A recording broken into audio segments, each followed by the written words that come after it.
तुम्ही पालिकेच्या किंवा शासकीय हॉस्पिटलमध्ये जाता, त्या ठिकाणी केस पेपर काढून झाल्यावर तुम्ही संबंधित डॉक्टरांकडे तपासणीसाठी जातात. तपासणी झाल्यावर तुम्हाला ते डॉक्टर औषधं लिहून देतात. ही औषधं घेण्यासाठी तुम्ही पालिकेच्या हॉस्पिटलमध्ये असलेल्या औषध विभागामध्ये जातात. मात्र त्या ठिकाणी लिहून दिलेलं कोणतंही औषध उपलब्धच नसतं. नाईलाजानं तुम्ही बाहेरच्या मेडिकलमध्ये जाता आणि तिथून औषधं खरेदी करता. आणि यासाठी तुम्हाला पैशांची जमवाजमव करताना मोठी कसरत करावी लागते. असा अनुभव तुम्हाला देखील नक्की आला असेल.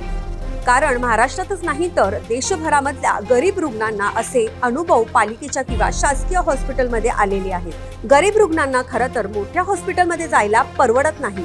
त्यामुळे ते शासकीय किंवा पालिकेच्या हॉस्पिटलमध्ये मोठ्या अपेक्षेने जातात. असाच एक अनुभव आपल्या लेकाला तपासणीसाठी घेऊन आलेल्या एका वडिलांना आलाय.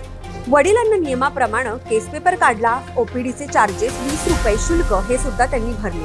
नंतर त्यांना संबंधित डॉक्टरांनी औषधांची यादी लिहून दिली. मात्र यापैकी एकही औषध पालिकेच्या हॉस्पिटलमध्ये उपलब्धच नव्हतं. हे आहेत जगदीश राठोड. ते टिटवाळ्याहून आपल्या 2 वर्षाच्या मुलाला डोंबिवली येथील पालिकेच्या शास्त्रीनगर हॉस्पिटलमध्ये उपचारासाठी घेऊन आले होते. स्किन स्पेशालिस्ट डॉक्टरांकडे मुलाची तपासणी करण्यासाठी ते आलेले. डॉक्टरांनी त्यांना 12 औषधं लिहून दिली. त्यानंतर औषधांची लिस्ट घेऊन ते औषध विभागात गेले. पण लिहून दिलेलं एकही औषध त्या ठिकाणी उपलब्ध नव्हतं. बाहेरच्या मेडिकलमध्ये जाऊन जमवाजमव करून त्यांनी 850 रुपयांचे औषधं आपल्या मुलासाठी विकत घेतली.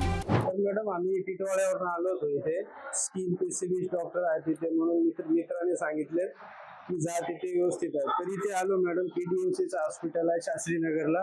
तर माझ्या मुलाला घेऊन आलो होतो. 2 वर्षाचा मुलगा आहे.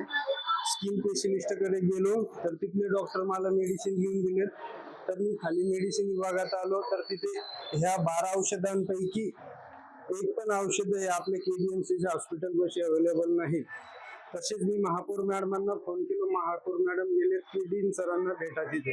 तर डीन सरांना भेटलो तर डीन सर बोलले की 4 महिन्यापूर्वी मी आपल्या विभागाला लेटर वगैरे दिलेत औषधांसाठी, पण तो साठा काही अजून आलेला नाही. माझं नाव जगदीश राठोड मॅडम. माझी मागणी अशी आहे की मॅडम, एवढे लांबून लोक येतात काहीतरी फायदा घेण्यासाठी, काहीतरी इथे येऊन जर फायदा होत नसेल तर मॅडम काय. आता मी बाहेर गेलो होतो, बाहेरून मेडिसिन आणलेत. मेडिसिन झाले माझे 850 रुपये. पैसे नव्हते मॅडम. मी क्रेडिट कार्डने स्वाईप केलं आणि हे बिल आणलं. मला माहिती असतं तर मी बाहेरच्या डॉक्टरांना दाखवलं असतं ना. जगदीश राठोड यांनी या संदर्भात कल्याण डोंबिवली महानगरपालिकेच्या महापौर हर्षाली थविल यांनाही माहिती दिली. त्यानंतर अशी माहिती समोर आली की काही महिन्यांपासून या औषधांची मागणी करण्यात आलेली आहे, पण अजून ती उपलब्ध झालेली नाहीये. त्यामुळे कल्याण डोंबिवली महापालिकेच्या हॉस्पिटलमधील औषधांच्या तुटवड्यांचा हा जो प्रश्न आहे तो नेमका कधी निकालात लागणार हे सुद्धा पाहणं महत्त्वाचं ठरणार आहे. या व्हिडिओबद्दलच्या तुमच्या प्रतिक्रिया तुम्ही आम्हाला कमेंट बॉक्समध्ये सांगू शकता. मयुरी चव्हाण, कल्याण डोंबिवली.